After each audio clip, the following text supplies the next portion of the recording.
Bismillahirrahmanirrahim. Assalamualaikum warahmatullahi wabarakatuh. Bismillah, alhamdulillah, wassalatu wassalamu ala rasulillah. Apa ya ingin saya bahas kali ini? Yang ingin saya bahas kali ini adalah untuk lelaki yang kaya.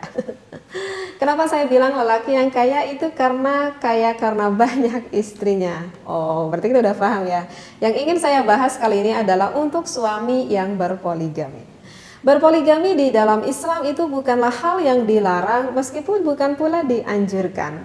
Ya, jadi artinya kalau merasa mampu ya Allah tidak melarangnya. Tetapi bukan berarti tidak ada aturannya. Ada aturan dan juga ada tata caranya. Di dalam berpoligami yang harus diutamakan itu adalah berperilaku keadilan antara satu istri dengan istri-istri yang lainnya. Nah, kali ini saya membawa kitab Minhajut Talibin, kitab Syarah Jalaluddin Al-Mahalli. Di sini ada fasal Kitabul Qasmi wan Nushuzi. Di sini ada kitab yang menerangkan tentang bab qasam. Apa itu bab qasam? Bab qasam itu adalah mengilirlah istilahnya untuk suami yang berpoligami, untuk wanita yang satu, maksudnya untuk istri yang satu dengan istri-istri yang lainnya, seperti itu. Sebetulnya sih kalau saya lihat ini di dalam kitab ini referensinya cukup panjang juga, biar enggak menghabiskan waktu, jadi saya akan bacakan ataupun saya akan ambil poin-poin yang dianggap pentingnya, seperti itu ya. Nah, baik. Di sini dikatakan bahwa wa yustahabu alla yu'attilahunna, disunahkan untuk tidak membiarkan para istri bi ayyabita indahunna wa yuhsinahunna, yakni dengan bentuk menginap di sisi dan menjaga mereka. Wa kadzal wahidatu, begitu pula dengan satu istri. Wa adna darajatiha alla yukhalliyaha kulla arba'i layalin an laylatin i'tibaran biman lahu arba'u zawjatin. Yang artinya adalah minimal tingkatan baitutah itu adalah menginap, begitu ya, adalah tidak mengosongkan satu malam dari tiap 4 malam untuk bersama para istrinya. Karena alasannya adalah membandingkan dengan suami yang memiliki 4 istri. Jadi di sini dikatakan bahwa disunatkan kalau misalkan bagi suami yang berpoligami itu memberikan mengilir tiap malamnya, itu baiknya itu adalah untuk satu istri adalah 4 malam. Jadi kalau misalkan punya 3 istri nih, istri yang pertama 4 malam, istri kedua 4 malam, begitupun istri yang ketiga harus sama adil 4 malam ya, seperti itu. Nah, kemudian nih ada timbul nih pertanyaan nih bagi seorang suami yang berpoligami, watastahiqul qasma maridatun. Misalkan gimana nih, misalkan sekarang tuh saya bagian kilir nih ke istri yang pertama, tapi kebetulan istri saya yang pertamanya itu lagi sakit misalkan. Waradqa'u wa qarna'u wa haidha wa nufasa'u, atau misalkan istri saya itu lagi nifas nih, ataupun misalkan lagi haid nih. Apakah boleh saya tidak mengilir karena istri saya itu sedang haid misalkan. Jadi waktunya ngilir nih gitu ke istri yang keberapa gitu, karena istrinya sedang haid sehingga suaminya berpikir udah deh nggak dikilir. Kenapa nggak dikilir? Istri yang satunya lagi emang karena lagi haid gitu. Nah, loh itu suami. Nah, di sini dikatakan li'anal maqsuda minhul unsul lalu wata'u. Harus diingat wahai suami, tujuan kamu untuk mengilir istri yang lain itu bukan hanya bertujuan untuk bersetubuh saja, tetapi mengilir di sini adalah bertujuan untuk menghibur, seperti itu. Jadi bukan menjadikan alasan kenapa suami enggak mengilir ke istri yang satunya karena di alasan lagi haid misalkan. Jadi bertujuan tuh bukan hanya untuk berhubungan aja. Tadi dikatakan untuk menghibur sang istrinya.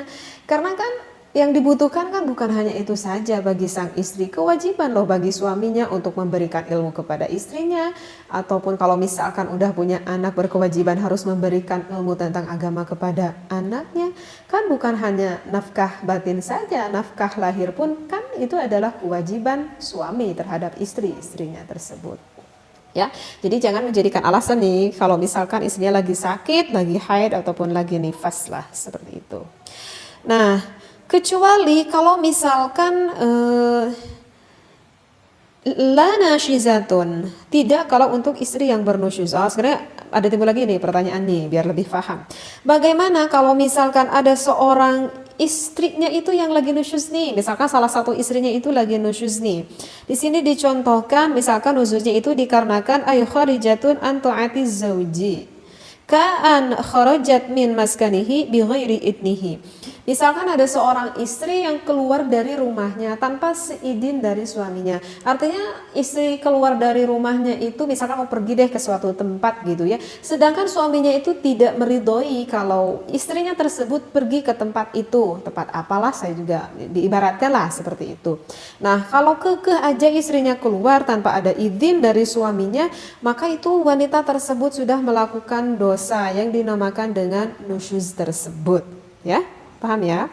Ataupun misalkan ada contoh yang lain, misalkan seorang istri yang berlaku nusyuz kepada suaminya, au lam taftah lahul baba liyadkhula, begitu.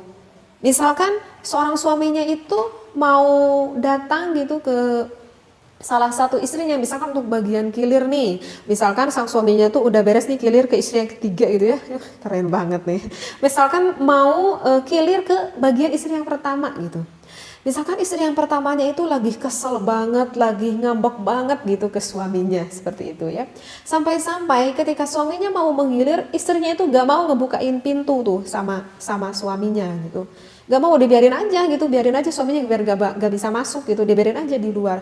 Saya suami itu sampai ketok-ketok gitu ya, misalkan udah sampai sejam nih udah nunggu gitu sampai udah masuk angin, misalkan nunggu di luar, tetap aja. Ya berarti kalau nggak dibuka berarti lah ada permasalahan lah gitu ya, mungkin yang sangat dikesalkan gitu oleh istrinya. Nah, perlakuan seperti itu pun bagi istrinya itu sudah termasuk nusyuz seperti itu kepada sang suaminya. Jadi kalau segimana kesalnya pun harusnya dibukalah pintu, dibicarakan kepada suami akan kekesalannya, akan kekecewaannya, dan bisa berkomunikasi yang baik sehingga terjalin apa sih yang harus dibereskan nih dari kekesalan sang istrinya tersebut, seperti itu. Nah, jadi kalau misalkan istri yang nusyuz seperti itu, apakah sang istri itu, kita lanjutkan dulu sebentar ya. Aulam tumakkinhum minha fa innaha la tastahiqqul qasma wa idza adat ila ta'ati la tastahiqqul qada'a. Nah, apakah sang istri itu baik, kita ulangi lagi ya. Karena sang istrinya itu nusyuz, jadi sang istri itu walaupun tidak mendapat bagian kilir dari suaminya itu tidak apa-apa, seperti itu. Karena suaminya juga mau masuk ke rumah gimana? Mungkin kata suaminya juga ditutup pintunya terus gitu ya. Ya udah aja gitu. Daripada saya terus-terusan di luar, ya udah saya pergi aja deh ke istri yang untuk selanjutnya yang harus saya kilir, seperti itu. Nah, setelah besoknya nih misalkan teleponnya itu yang istri yang harusnya itu dikilir, misalkan istri yang pertamanya meminta maaf karena tidak membukakan pintu sehingga dia sudah berlaku nusyuz gitu kepada suaminya, dan suaminya pun memaafkan. Nah, setelah suaminya itu memaafkan, apakah sang istri yang pertama tersebut itu masih berhak nggak mendapatkan kodoan gitu karena tidak mendapatkan kilir? Maka di sini dikatakan tidak berhak istri tersebut untuk mendapatkan kiliran pada saat itu ya, karena memang itu bukan kesalahan dari suaminya gitu, itu karena kesalahan nusyuz dari sang istrinya, seperti itu. Bisa dipahami ya? Nah, kemudian saya lanjutkan kembali. Fal afdalul mudhiyu ilaihinna. Terus yang lebih utama, apakah sang suami menuju ke istrinya ataupun sang istri yang menuju ke suaminya nih? Maka di sini dikatakan yang lebih utama itu adalah berjalan menuju mereka. Artinya adalah sang suami yang mendatangi istri-istrinya. Jadi bukan istri nih yang mendatangi suami, seperti itu. Kenapa? Saunan lahuna 'anil khuruji minal masakin? Karena demi menghindarkan mereka keluar dari rumah, seperti itu. Walahu du'a'uhunna ila maskanihi wa 'alaihinna al-ijabatu wa man inta'anat minhunna fanashizatun. Saya baca dulu referensinya ya. Wal asahhu tahrimu dhahabihi ila ba'din wa du'a'i ba'din. Jadi di sini bagaimana nih? Kan bahkan dikatakan suami yang mendatangkan istrinya. Bagaimana nih kalau misalkan seorang suami yang memerintahkan kepada salah satu istrinya untuk mendatangi ke rumah istri yang satunya lagi, seperti itu. Nah, itu ada dua pendapat ulama. Misalkan gini deh, biar paham. Misalkan sang suaminya itu lagi kilir di istri yang kedua, misalkan. Nah, istri yang kedua itu lagi mengadakan selamatan ataupun syukuran lah gitu ya. Misalkan kalau udah melahirkan anak, misalkan jadi lagi selamatan marhabaan gitu. Nah, kemudian istri yang keduanya itu meminta kepada suaminya agar mengundang istri yang pertamanya. Sehingga sang suami memerintahkan kepada istri yang pertamanya untuk menghadiri acara ke istri yang keduanya. Nah, apakah bagi seorang istri yang pertama tersebut wajib enggak untuk menuruti akan perintah suaminya? Nah, ini jawabannya itu adalah ada dua pendapat ulama. Yang satu mengatakan diwajibkan untuk istri mendatangi ke rumah yang kedua karena itu adalah perintah dari suaminya.